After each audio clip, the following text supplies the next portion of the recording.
Ini adalah sebuah keris kuno dengan pamor yang sangat langka ya. Itu di bagian sorsoran ada pamor yang unik. Yang di bilanya ada pamor Tejo Kinurung juga.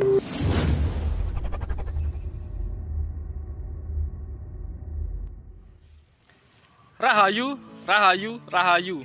Ketemu lagi dengan saya Teddy Wayono di channel tempat mengenal keris dan pusaka Nusantara lainnya dengan akal sehat dan hati terbuka. Nah, kali ini saya akan membahas lagi tentang pamor keris ya. Jadi ini ada sebuah keris. Jadi milik salah seorang kolektor besar Surabaya ya. Jadi pamornya ada pamor yang unik ya. Dan memang ini pamornya bukan satu pamor aja ya. Nah, sebelum saya bahas, buat teman-teman yang belum subscribe, silahkan subscribe dulu biar tidak ketinggalan informasi dari channel ini. Nah, sekarang langsung kita lihat ya. Nah, ini adalah keris yang saya maksud ya. Nah, itu kalau yang di bilahnya itu mungkin teman-teman bisa melihat ya, itu ada pamor sodo di tengahnya, di tepinya ada pamor wengkon ya, walaupun tidak begitu rapi tapi terlihat jelas itu wengkon ya dan pamor sodo ya.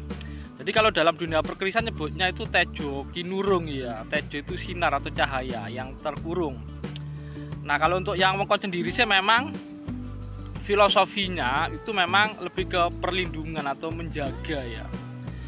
Nah, kalau yang untuk sodonya sendiri kalau dipisah istilahnya itu adalah lebih ke kemantapan hati ya. Jadi istilahnya kayak keyakinan, keimanan. Jadi hubungan istilahnya kita sebagai manusia ke Sang Pencipta. Jadi seperti itu ya.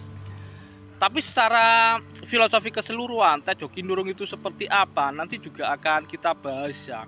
Nah, terus yang kedua, kalau teman-teman lihat itu di bagian sorsoran ada pamor yang sangat unik ya.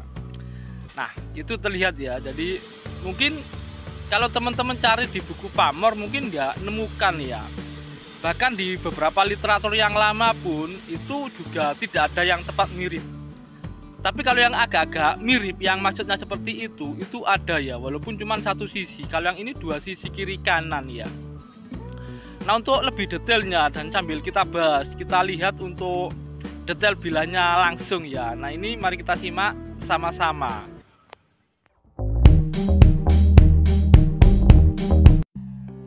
Nah, sekarang kita lihat untuk detail bilah kerisnya ya. Nah, itu di bagian sorsoran ada pamor yang unik ya. Jadi kayak spiral bulat kayak istilahnya kol, tapi ada garisnya ya ke atas ya, karena sisi kiri kanan ya. Nah, kalau yang di pamor bilah ini terlihat pamor di tengah ada pamor sodo sakler dan pamor wengkon ya, disebut pamor Tejo Kinurung ya. Kalau untuk pamor Tejo Kinurung sendiri memang secara filosofi ini cukup dalam ya. Jadi tejo atau cahaya itu kayak melambangkan hati nurani ya seseorang ya. Nah, itu harus selalu kita jaga ya. Jadi sebagai manusia istilahnya memang harus bisa menjaga istilahnya hati nuraninya, cahaya hatinya itu ya, agar selalu berbuat benar ya. Nah, kalau untuk pamor yang unik sendiri itu, nah itu banyak yang menyebut ini adalah jenis pamor nur ya. Walaupun kalau yang di buku pamor yang baru, pamor nur itu bentuk huruf X ya. Jadi melukernya itu sama satunya itu bentuk huruf S. Tapi kalau ini kayak cermin ya, sisi kiri kanan ya.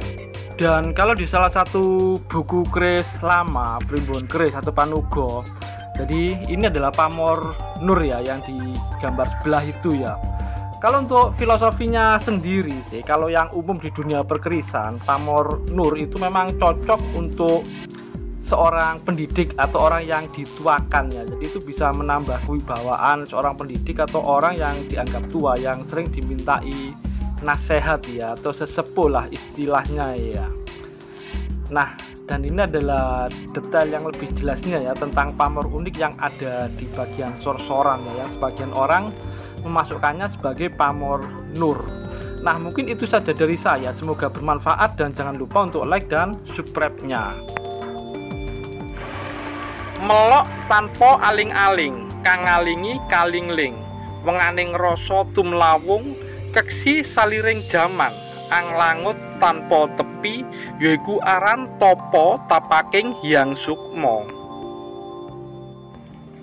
jelas tanpa terhalang, yang menghalangi kelihatan, terbukanya rasa terang benderang, kelihatan semua zaman, jauh sekali tanpa batas. Itulah yang disebut mencari jejak Tuhan.